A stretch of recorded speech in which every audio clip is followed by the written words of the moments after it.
All right, I'm going to make sure this is quick. I'm not going to read this whole thing, I hope. I just got through chapter 12 and, like, holy moly.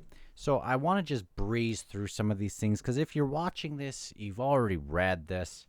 But if you're like me, once the chapter's done, you forget about a lot of things that happen. So a little bit of, I might read some little parts, but who knows? So that's my plan, and who knows how that's going to go. But we start with Endist having this, remembering this thing with the three brothers, with Anamandrake, Andarist, and Silchus Ruin, and he is there as this high priest, and he's supposed to just witness, and there's this clash between Drethdanan and Vanet. Anyway, doesn't really matter. And they are wondering why the temple would hold faith in these three. And he says, well, you're not trying to kill each other. And it's like they want them to mediate in that situation that's going down. And very interesting. We jump ahead to Kaladin Brood, and he makes this very, he talks about balance and how something will breathe. The plants will give off breath, and living things will use that breath and give off breath that is reciprocal, and it just goes back and forth. And how this happened with in any world with human, Tistandi, Edur, Leozin, Imas, Bargas, Jagat, not Jagat, cuts in Kaladin Brood. And he says, until the forging of ice, defending against the Imas, the Jagat gave far more than they took. That makes it just so much sadder. Accepting the tyrants, of course, which is what made such tyranny all the more reprehensible in the eyes of other Jagat. So they were stewards? No, the notion of stewardship implies superiority, a certain arrogance, and they don't have that. But what does have that, according to Kaladin Brood, are these Forkrul Assail. And they talk about this war. Was there war? Was, he asks. And then I wrote in, like, there is a war. I think we're going to get a whole bunch of Forkrul Assail showing up if that war is still going, or like we know about the continent of Assail. Are they all just hanging out there? Is it just called that because they were there, and there's like humans there now? But it sounds like something is contained there now. So if that war is still going on, and they are like these arrogant, what does it say here? They like embodied arrogance and a pure manifestation of arrogance and separation, and makes sense with the sundering of Kurald. What was it? Emerlon, the one that was separated, that came from Kilmandaros's kids, I guess, or they are the Forkrul Assail. They separate. They rip apart. That is just kind of their MO. Very, very cool. Where? Far away from here. Crone shows up. We have Herrick. He is the last to be killed by the Seer Daemon, and the Seer Daemon is talking about justice as he's cleaning his blade and things. And or is this the scene? He talks about how there's really no just. It's soldiers who fought in a just war. They could see as just anyway. Could hold on to a sense of pride, every sacrifice a worthy one, but fighting an unjust war, being on that other side, doing things unjustly, that was different. If one had any conscience at all, there was no escaping the crimes committed, the blood on the hands, the sheer insanity of the time when honor was a lie, no defense against injustice. When it finally overwhelmed, then suicide seemed the easiest option, the only true escape. And he finally feels, in a sense, that he has this noble cause to do things that even the Tistan, to fight his own wars, to not have the Tistandi do this, but also to fight on behalf of the Tistandi. I might be getting that a little bit wrong, but I'm just going through things here. Sometimes the corrupt one, the pure of heart, failed and fell to the wayside. He could fight that, and that fight need not be in his own name. He could fight for Black Coral, for the Tistandi, for humanity itself, even for the Redeemer. No, that cannot be. What I do here can never be healed. There can be no redemption for me, ever. You must see that. All of you must see that. He realized he was pleading, but to whom? There was trauma in war. Some people survived it, other people's ever trapped in it. No healer could heal that. They just lost a healer too. The only reconciliation possible was to make those responsible accountable, to see them face justice, he mentioned how this so often seemed to be the case where the people responsible really sometimes didn't see justice. And even if they did, the scars that are still there, some of the wounds heal, but the scars are there, but the wounds that are inside, by this point we've all kind of considered this as something that, the salve never erased the scars, and there's sometimes these internal traumas. I hear the Redeemer weep. One cannot murder in the name of justice. Irreconcilable. What he had been, what he was now, the things he did then, and all that he was doing here in this moment. Like, he's killing now too. The would-be usurper knelt beside him, headless in sour symbolism. But it was a complicated, messy symbol, and he could find himself but one truth in all this. Heads rolled downhill. And Kruppa had this other, when he was talking to Baruch, he was talking about stones rolling uphill, but Seer Damin's like, this is just the natural cause, the natural way of things. So let me go through this. I can't get through all of this, but Salind is having this major crisis, calls the cult of the Redeemer an abomination. This loss was not just a loss of faith in the Redeemer, it was a loss of faith in religion itself. Like, she is enraged, and she is, and it might not even be that, but she is just, it might be rage. Let me know how you read this, but it could just be like she's just sunk. She just is almost like she already has this Kellic working in her before even drinking it, in a sense. Seer, obviously not to the extent that it would be, but Seer Damin was in truth the least ignorant of them all. Seer Damin did not want the Redeemer's embrace. No, the redemption he sought was a different nature. And she's very cynical here. Well, she would not bargain. No, she had questions, and she wanted answers. She demanded answers. If she's going to go to the Redeemer and demand answers. If the faith that was given to a God came from nothing more than selfish desires, then it was no less sordid than base greed. If to hand over one's soul to a God was in fact a sundering of will, then that soul was worthless, a willing slave for whom freedom and all the responsibility that entailed was anathema. Oh, and she's just, she's going towards this, and as she's drawing closer, she gets grabbed by this Gradithan and who are of these Urdamin, who are about, it doesn't matter. His breath stank of Kellic, and they are going to force her to drink it. And I am so upset by that.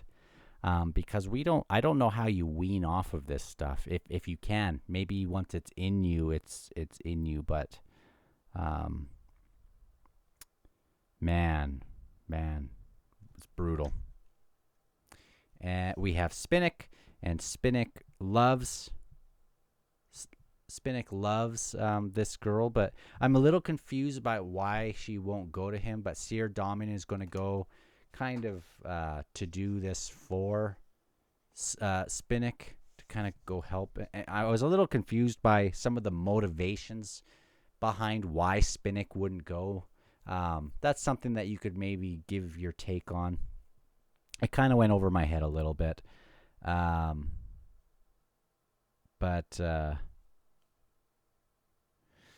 this is interesting. I've been murdering people. That's what he says. 11 so far. They saw themselves as liberators. This is my penance, Spinnick Durav. My singular apology for the madness of humanity. Forgive them, please, because I cannot.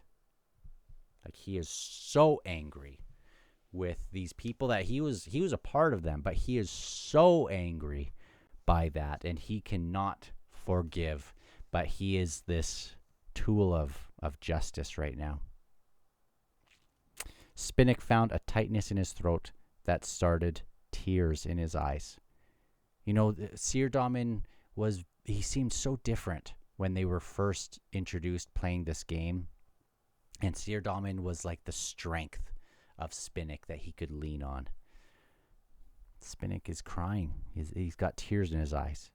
He could not so much as look at the man, dared not, lest he see all that should never be revealed, never be exposed, not in his closest friend, not in anyone. That, he said, was not necessary. Strictly speaking, you are right, friend. They would have failed. I lack no faith in your efficacy, especially that of your Lord. Understandable, I did this out of the desire to prove that, on occasion, we are capable of policing our own. There was silence. The tale had been told, Spinnick recalled, about when Whiskey Jack intervened in the slaughter of the Panian witches. He did this to grant the Son of Darkness a gift, taking away the burden of the act. We've talked about this before. A gesture that had shaken his Lord to the core. It is not in our nature to permit others to share our burden. This is a Tistandi talking. Yet we will unhesitate. No.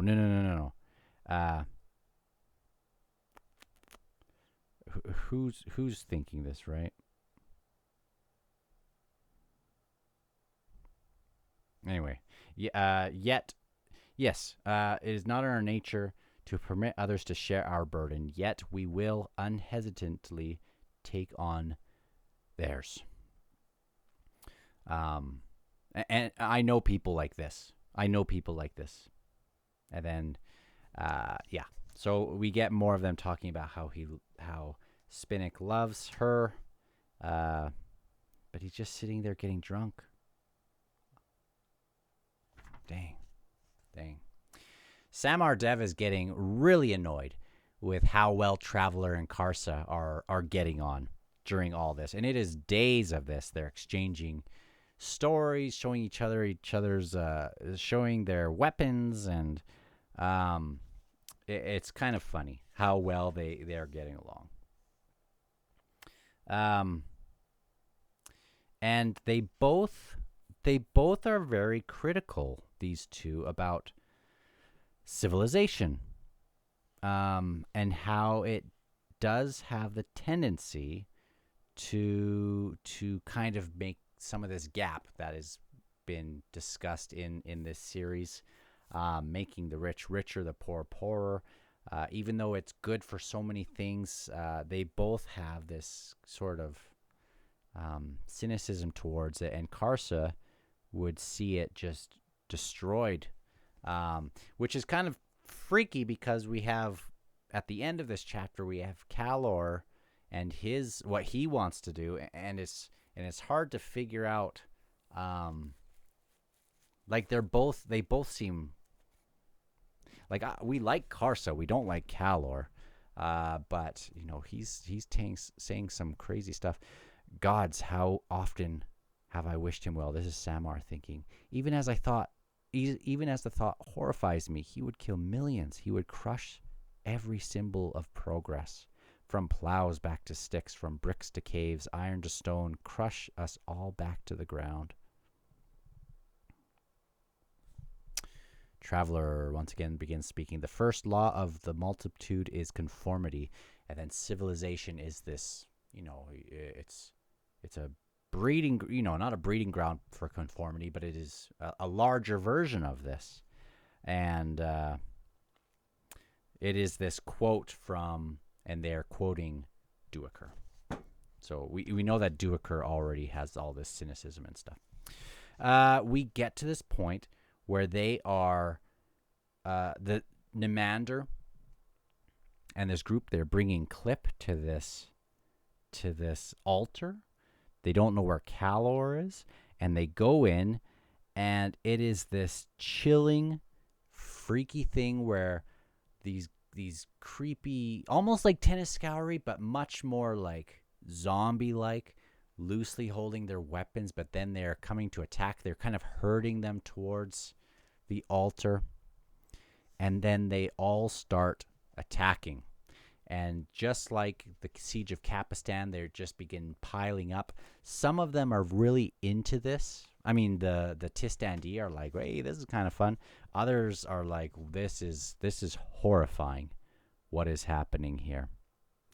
Desra seems to love it.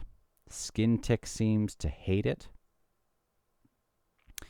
And while he's doing this, he's praying not for a god or goddess, but he is praying for the idea of peace, a world of calm. Man, Skintick. He did not know if one such as he deserved that world. Paradise belonged to the innocent. Man. Beautiful. And we keep going on. Nananda is laughing while this is happening. Nimander is being quite the leader here. Remember, he didn't have much confidence in himself, but he's getting it done here. Seer Damin runs towards this barrel. It's not his fight, but Spinnick had not understood. He was Tistandi. He was a creature of centuries, and what was avoided one day could be addressed later. And I was thinking about this a lot, and I've been thinking about this for my other project, because I do have that element of people that can witness something happening, and they have the luxury of being able to sit back and wait for things to just kind of burn out. And the Tistandi sort of have this in their mind, like, this is not our fight. We'll let them, sometimes when these immortals and things get involved, it's like they make it worse. So we're just going to let nature take its course. But in doing that, it's like sometimes they would not get involved in things that they ought to. And of course, that's a very delicate line. Because who is to decide what they ought to get involved with? So Seer Damin goes in, and he gets attacked, knocked out, and he's dragged to the sacred tent. He hears of a cult to the crippled god. The dying god was more important than Black Coral and its morose overlords, more important than the Redeemer and his pathetic cult. He entered the sacred tent, and he could see Salind dancing. She had been adopted now. That is a brutal way to put that by the dying god. The dying god bled. Mortal followers drank that blood, then spilled it out, transformed so that the dying god could take it once more within himself. The god gives, and the mortal gives back. You are dying. Seer Damin opened his eyes. We get his name, Segda Travos. I am Ikovian, I am the Redeemer. And he sees Ikovian's eyes They're gentle and gentle features, kind eyes, compassion. Wrong than maybe what he was thinking. You believe I am without true compassion. You believe I embrace suffering out of a selfish need to feed a hunger, an addiction. Perhaps you are right. They are down in this barrel, and he is saying, Sir Damin was saying that he was coming to save her, this Salin, but now she's been taken into this, she's drank the kellic, and now he must fight her, and what a fight it is, as she like sprouts these arms and gets larger, and very quickly he gets taken out. I mean, he's not dead, but or he might die. Like, it's a very confusing part, but we'll get back to that. Spinnick looks up in, he's drunk, and Animander Rake shows up, says it's time. You're going to send me away? And I know I'm missing some things there was some cool stuff about the end of that scene with Akovian. Are you worth it? He says. No, I don't think so. You will not beg to be saved? Will you? No, I never have. This is Sir Damin. He rose to his feet. And this is why he's going to do it. He hefted the weapon and eyed Salin. If not for your humility, Redeemer, I would walk away. If not for your uncertainty, your doubts, your humanity. Man. And Spinnick doesn't tell Animander Rake that he is in love with this girl. And he surely, in retrospect, in hindsight, Animander Rake would have said to go to her. Because Animander Rake is not who he was before. He has changed, it seems. And Animander Rake says it is all right. He's sending him on this new task. It is all right to fail, friend. It's Animander Rake. I don't demand the impossible of you. Do not weep at that moment. For me, Spinnick Durav, find a smile to announce the end. Farewell. I think Animander Rake's toast. I think he's not going to survive this book because of moments like that. It reminds me just of when Whiskey Jack is about to go, or when a lot of these people who we love for like a sec are about to go. I mean, we've liked Animander Rake for a long time, but man, he's showing a lot of humanity in this book, and I don't think he's going to survive. Which also makes me think, holy smokes, they got to do something about Dragnapur, because if that gets in the hands of who the heck knows, some idiot, they need to get rid of, if some like crazy person gets that, it'll be bad. It'll be bad. It's a good thing that he has it right now, because he seems to have some restraint. Skintick's sword arm ached. Bodies were piling high, and we get this very creepy thing, this creepy scene. He hears, dance all around you. The world rots. Dance, poison into your mouths and poison out of your mouths. Dance in the dust of your dreams. Dust of dreams. I have looked into your eyes, and I have seen that you are nothing, empty. A seductive imitation. The body of Clip sprawled not 5 paces. Face upturned, eyes open, fixed with seemingly sightless. And he hears these voices. He sees all these like effigies, all these little wicker sorts of or grass figurines. Some of them are headless and armless. Some are strung up, looking like these scarecrows. None of them are working. Show yourself. The singing stops. And because he doesn't know who this is, Nimander doesn't know, he can't summon whoever this is. But this other, the really strong one shows up. I can't remember her name. And she knows who the dying god is. And it is Wait, hold on. Right. And man, I highlighted so much on this page that I just kind of want to skip all of it because we've seen all this. You want to find me? How many centuries do you have to spare? He starts breaking all these thousands of effigies, trying to find which one is speaking. And it sounds like a child. So creepy. And he's like, I'll be long gone before that.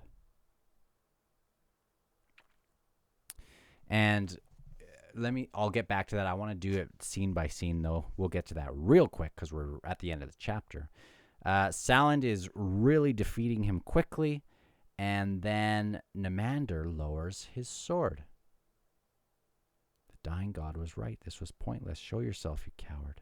Aranatha shows up. He must be summoned. And he's like, you don't know who I am. Like, yes, you do. I know your path. I know you spoke with the one named Hairlock on the floor of the abyss. And you imagined you could do the same. That you could fashion for yourself a body of wood, of twine, of clay. You don't know me. She discarded you. And I immediately am thinking, who is this? You cannot know this. You were not there. No, I was not there. Yet the earth trembled. Children woke. You were the part of her that she did not want. So it's like, oh, okay. She will pay, and for you, I know you now. It is too late. Aranatha sighed, husband, blood sworn of Night Chill, child of Thelomen, Tarthano, Toblakai, Bellerdan, I summon you. So it's like Silver Fox is now just 3 people in there, unless the 4th was replaced, but they have like excised the part of Bellerdan somehow out of Silver Fox is how I read that. And that is very cool. They summon him. Now they like have his effigy or whatever you would call it. And that is very cool. Clip is now awake. He's kind of freaked out by where they are. And he still is very upset with Animander Rake. Seer Damin, I was confused. Like, did he die? Because now, yeah, he said I was dying. I'm dying again. All at once she was still. Her eyes like hooded lanterns, like over him. And she just kind of walks away. Seerman turns his head and sees the Redeemer standing there. Like, did he die? Right? Because later on it says that these guys are looking down at Seer Damin's corpse.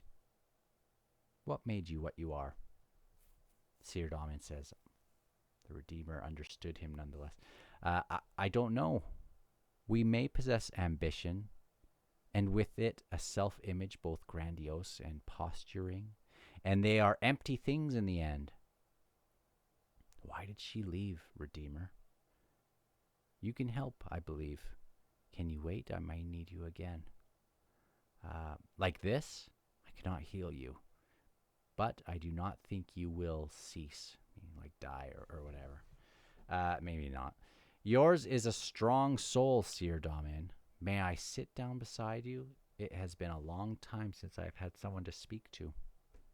As long as I can, you will have someone to speak to. The Redeemer looked away then, so the Seer Damin could not see the sudden tears. They are all confused, like Monkrat and Gradathan. They are very confused about what's going on. I'm confused what's going on. They are drinking this Kellic still. 2 more scenes. We have Solana, who's stirring, and Animander Rake is calming her down and being like, don't worry, I won't restrain you next time, and you can do your thing. She is watching this encampment around where the barrow is, and it's like she wants to just let loose, I guess. And he sensed, too, the approach of Endis Salan. And he had one more very difficult task ahead of him. These were difficult times, he reflected. Anomander Rake left Solana then, beneath darkness that never broke. Now, we have Calor, and he's kind of disappointed by what they found in Bastion, but ahead awaits a throne, a new throne. And I've been waiting for this since Memories of Ice. I've been waiting for Calor to, reascend to whatever he can do. And I imagine it's going to be bad if that happens, obviously. But he's seeing this convergence about to happen when all existence could change in a single moment. What would come? He needed to be there. I am the High King of failures, am I not? Who else deserves the broken throne? Who else personifies the mystery of a crippled god? The crippled god. No, it will be mine. And as for all the rest, well, we'll see, won't we? He walked on alone once more. Perhaps this time he would dispense with empires. This time, yes, he would crush everything until every wretched mortal scrabbled in the dirt, fighting over grubs and roots. Was that not the perfect realm for a broken throne? Yes, and what better proof of my right to claim that throne? Calor alone turns his back on civilization. Look on, fallen one, and see me standing before you, me and none other. I vow to take it all down, every brick. That sounds a lot like what they were talking about, what Calor wants to do. But maybe like a different side to the same coin in a way. The gods themselves will stare, dumbfounded, amazed, bereft, and lost. Curse me to fall each and every time, will you? But I will make a place where no fall is possible. I will defeat that curse. Finally defeat it. Can you hear me crawl? No matter. You will see what there is to see soon enough. These were, he decided, glorious times indeed. And, I don't like Crawl, but I want some of that threat. There has been a lot of threat in this series so far. Big, crazy things. But ever since reading Calor's thing in Memories of Ice, of what he had become one time, I'm sort of waiting for that kind of the threat of the world ending sort of thing at his hands. And like, these are major threats that he's saying, and I'm waiting for that, which obviously could mean that the dramatis personae, like in the last half of the last book, could be like not very good. Like, he might just destroy so much at the end of this book or in the next book or in the next one. Like, I have no idea where this is going to go, but I'm waiting for him to ascend and do a bunch of crazy stuff, and I'm waiting for Forkrul Assail, if that war is still going on that, like, Brood seems to imply. I'm waiting for that to happen. And I'm waiting to see what happens when Clip and them finally reach Anomander Rake, because I just have all the bad vibes. Like, we're eight books into this. Steven Erikson sometimes does this right before he's going to kill someone we like. He said farewell, and that's not a good thing. But since we talked about Dragnapur in the prologue, that sword, if Anomander Rake dies, I do not want Clip having that at all. So who knows where this is going to go. And I will talk to you guys on the next one. I am exactly halfway through this book now. I might give it a few days.